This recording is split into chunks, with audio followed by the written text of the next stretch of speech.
आप सबको praise the Lord. आज मैं आप लोगों के आगे याशायाह की पुस्तक से मैं वचन शेयर करना चाहता हूँ। याशायाह 6:9 हम देखेंगे।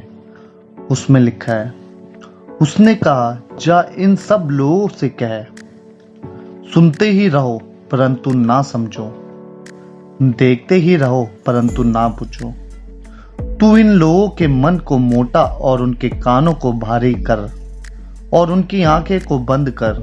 ऐसा ना हो कि वह आंखों से देखें और कानों से सुने और मन से बुझें और मन फिराएं और चंगे हो जाएं। Hallelujah, hallelujah. देखो परमेश्वर कितना अच्छा वचन दिया हम लोगों के लिए।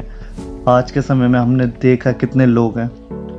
प्रभु आज आपसे फिर दोबारा से बात कर रहा। ध्यान देना, सच में इस वचन को आप शुरू से लेकर अंत तक जरूर सुनना, क्योंकि ये वचन आपके लिए, आपको नहीं पता कितना बड़ा आशीष का कारण ठहरने जा रहा है। अगर आज इस वचन को आप अपने जीवन में ग्रहण करेंगे ना, तो सच में प्रभु आपके जीवन में कुछ अद्भुत जरूर करेगा।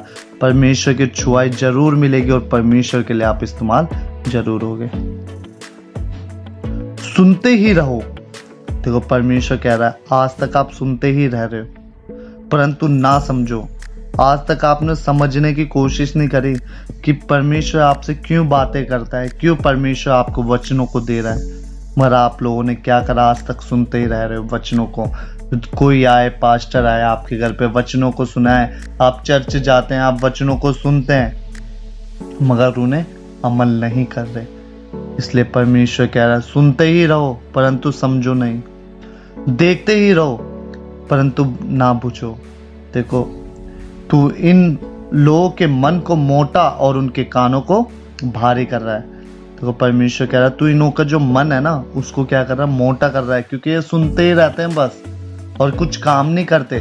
उन्हों को सुनते रहते, समझने की कोशिश कभी नहीं की इन लोगों ने। इसलिए परमेश्वर कह रहा, आज हम पे समय, प्रियो मेरे भाइयों मेरे बहनों, आज ये समय, इसे बहुमूल्य जानो आप लोग। आज ये समय मिल रहा है ना, परमेश्वर किसी के भी द्वारा आपके जीवन में कुछ अद्भुत कराना चाहता है। किसी के भी द्वारा आपको ये वचन पहुंचाना चाहता है। जरूरी नहीं कोई भी हो सकता है, परमेश्वर का दास, परमेश्वर का बच्चा, कोई भी हो सकता है। परमेश्वर आज आपको ये वचन दे रहा है। परमेश्वर बोला है, इन वचनों को सुनो और समझो भी। ये नहीं खाली सुनते रहो, उन्हें समझने की कोशिश मत करो। कभी ऐसा ना हो परमेश्वर आप पे से ध्यान हटा के किसी और को चुन ले। आज ये जो समय मिला है, आज इसको बहुमूल्य जानकर परमेश्वर में लगे रहो। परमेश्वर सच में आपको इस्तेमाल करना चाह रहा है अपनी महिमा के लिए, मगर आप जब प्यास रखोगे, जब प्रभु ने आपको चुना है, इसलिए नहीं चुना कि आप वचनों को खाली सुनते रहो। परमेश्वर ने इसलिए चुना है कि आप परमेश्वर के वचनों को सुनो और समझो और उन वचनों को अमल कर सको। आज भी हम कितने भाई बहन ऐसे हैं जो परमेश्वर को जानने के बाद भी हम बिल्कुल अनजान हैं। परमेश्वर को हम जानते तो हैं, उन वचनों को सुना तो है हमने, परमेश्वर की चंगाई को हमने रिसीव तो किया है, परमेश्वर के अद्भुत कार्यों को तो हमने आंखों से देखा तो है, मगर हम परमेश्वर के वचनों पे नहीं चलते। परमेश्वर के हर एक चमत्कारों को हमने देखा है कि सच में हम लोगों ने बाइबल में पढ़ा है, हमने देखा है कि सच में यीशु हमारे लिए मारा गया, गाड़ा गया, तीसरे दिन जी उठा।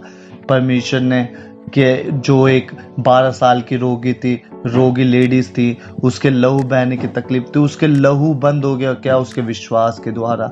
जो सूबेदार था, सूबेदार के विश्वास के द्वारा उसकी बेटी चंगी हुई थी। वो मर चुकी थी मगर परमेश्वर ने जिलाया। हम लोगों ने ये सब वचनों को सुना है, हम सब वचनों को जानते हैं। हमने अपनी रियल लाइफ में भी देखा है कि सच में परमेश्वर से हम जब भी प्रार्थना करते हैं, परमेश्वर सुनकर उत्तर देता है। अपनी आंखों से इन वचनों को हमने देखा है होते हुआ, मगर हम क्या करते हैं, हम बस खाली सुनते हैं, समझने की कोशिश आज तक नहीं की उन वचनों की हम समझें, उन वचनों को अपने हृदय में लेके चलें, मगर आज तक हमने एक कोशिश ही नहीं की। हमने आंखों से चिन्हों चमत्कारों को देखा तो है, मगर उन चिन्हों चमत्कारों को परमेश्वर के नाम से करने की कोशिश नहीं की। क्यों? प्रियो, आज ये जो समय है ना, ये दोबारा नहीं आएगा। इस बात को याद रखो, क्योंकि परमेश्वर की बुलाहट कब आ जाए किसके पास, किसी को नहीं पता। इसलिए इस समय को बहुमूल्य जानो कि ऐसा ना हो कि हम कब में कोई ये संसार, ये शरीर छोड़ के चले जाए, हमें भी नहीं पता। इसलिए आज जब परमेश्वर हमें ये सुंदर समय दे रहा है तो परमेश्वर के लिए समय को दे, क्योंकि परमेश्वर ये आपसे प्रेम करने वाला। परमेश्वर ने आपको ये जीवन दिया, इस जीवन को आप प्लीज संसार के लिए ना इस्तेमाल करें, आप इस जीवन को परमेश्वर के लिए इस्तेमाल करें। परमेश्वर ये भी नहीं कहता कि पूरे दिन मेरे लिए लगे रहो। यार तू अपना समय तो दे, परमेश्वर को अपना समय निकाल के तो दो ना। परमेश्वर आप ही के लिए आपके जीवन में ऐसे अद्भुत अद्भुत काम करेगा जिसको आपने कभी देखा नहीं है। मैं विश्वास करता हूँ आज प्रभु इस वचन के द्वारा आपके जीवन में कार्य जरूर करेगा। मैं विश्वास करता हूँ आप सुनने वाले नहीं बनोगे, समझने वाले भी बनोगे। आप आंखों से देखने वाले नहीं, उन आंखों से करने वाले भी बनोगे परमेश्वर के लिए। मेरा विश्वास है ये वचन आप लोगों के जीवन में कार्य करने पाए। आमीन आमीन।